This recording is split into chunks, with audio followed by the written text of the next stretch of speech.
I told you I might be right back. Yeah. I went a little walk out in the yard. This crash that I heard was pretty loud and it was pretty close. But I can't find no sign, so I'm just going to let that go.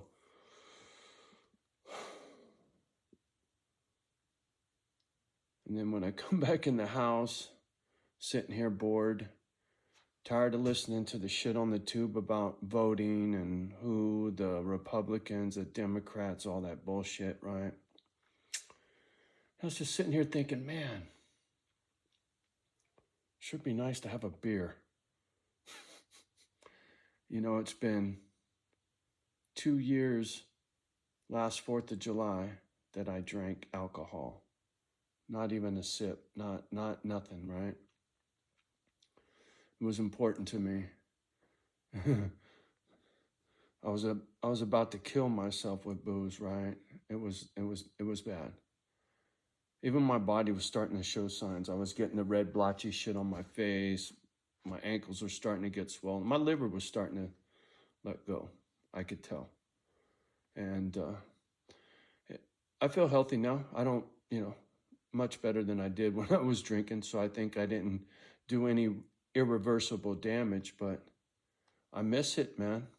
I got to be honest. I wish I could have a shot in a beer and chill the fuck out right now.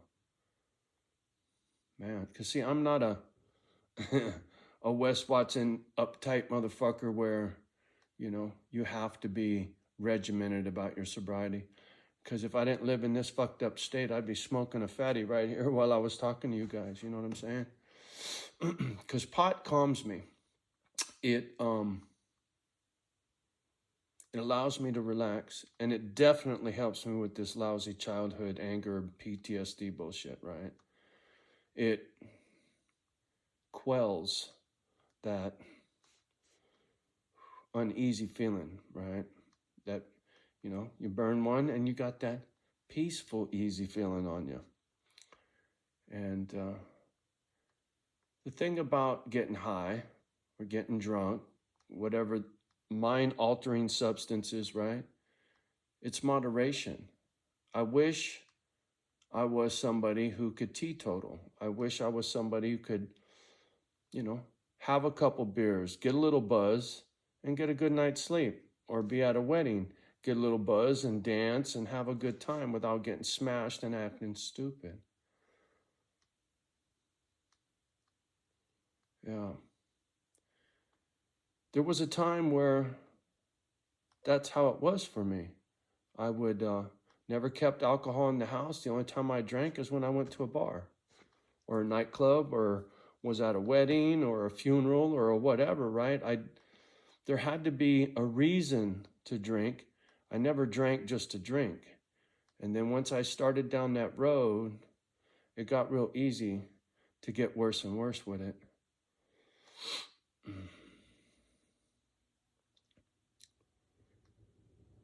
Like I was saying in the last video, I got this apprehension on me for some reason, spider senses, whatever. And I get to feeling this way before, smoke a little dope, and I would just let all that go. The thing about smoking, blowing too much dope, you walk around in a fog, right? It's like wearing dirty glasses. Everything's fuzzy. You're not clear. You're not sharp. And so sobriety has its advantages, hands down. And with the holiday season coming, you don't want to get hammered when you're not in the right mindset, right? If you're at somebody else's house for the holidays and you're in a bad mood, or you're there with people you don't really care for, because not everybody likes the relatives, right? So whatever the case may be, don't get liquored behind a bad mood. You know what I'm saying? If you're going to get liquored, be celebratory, right? Be in a good headspace, having a good time. And then the outcome 9 times out of 10 is jovial. No harm, no foul. As long as you ain't getting behind the whip and getting a ticket or getting in a wreck kind of thing. But other than that, there's nothing wrong with celebrating with some cocktails. In fact, I was having this conversation with Dave, dog, because he mentioned about having a couple beers in Spain, and when he got home, he put it down. He wasn't tripping, and he went a long time without even a sip. And I was like, man, hopefully one day I can get to that place. I can't drink here. I wish I could. I wish I could have a shot in a beer, chill the fuck out and go to bed, and that's it. Not even really catch a buzz or a hangover, nothing. But it's too easy to have 1, 2, 3 when you're like me, and then you start mind fucking yourself. That's what happened to me in the mobile home park. So even though all the stress and strain that you guys see me through recently, and as much as I wanted to tie one on, I knew the potential for really bad shit to happen behind the booze. So I can't. And maybe one day I could go to a party, throw my welcome home party maybe, and have a few. I don't know. I mean, as it stands now, no. But one day, who knows? But in regards to yourself, you're the only one that can judge you, right? Doesn't matter what other people tell you, good, bad, indifferent. It's on you to control yourself. You know, sometimes I'm not real good at controlling that. But I can control the food and the alcohol that I consume. That I have control over. It doesn't have control over me. I can lighten up on my eating. My mom ate a lot of food, comfort food, right? Fried potatoes. We ate a lot of fried potatoes, cooked in Crisco oil. I don't know if you guys even know what Crisco oil is. It came in looked like a peanut butter jar almost, with a flat lid on it. You peeled it open. There was this white as snow grease shit that you scooped out of there and threw it in a frying pan.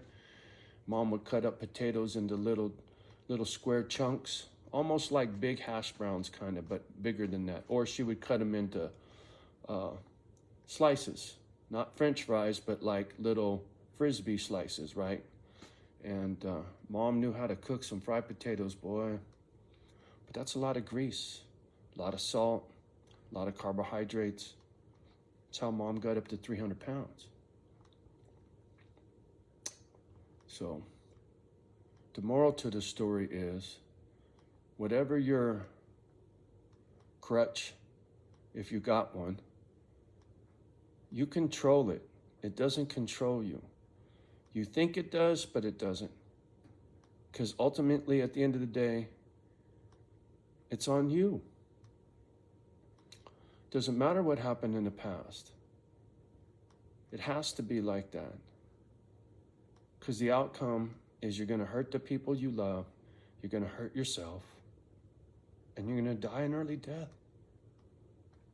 I don't know how else to say it. And this holiday season is filled with people partying for the wrong reasons. And then you ruin it for the ones that are partying for the right reasons. Accountability. Right? Keep that in the back of your mind when you're about to have one too many. Be accountable. Don't be stupid. Don't be selfish. Try not to be broken.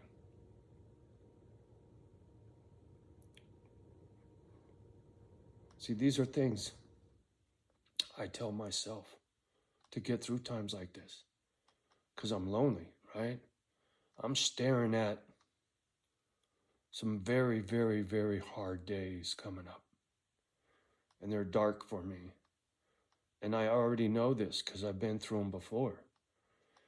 And when I was doing them in the mobile home park, I was doing them behind booze, and then I wasn't, right? So I know the difference.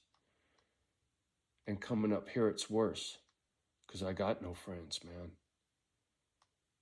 That's why I want to leave. That's why I want to go back to Cali. But I hate California. I can't stand the politics in that state and the liberals in that state. But I got people there that love me, you know? I don't have that here. Well, I do, but we don't talk, so it's tough. Anyway, just a little word to the wise with the drinking over the holidays, man. Be careful, please. Like I said, the life you save might be your own or someone you love. I'm not your daddy. I'm not your preacher. I'm just a friend that cares. On that note, I'm going to get off the gadget. Much love and respect from me and the girls. Like, subscribe, and share. Leave a comment down below. Don't let the kids hear. Don't let the kids see you hammered. Right? We'll talk soon.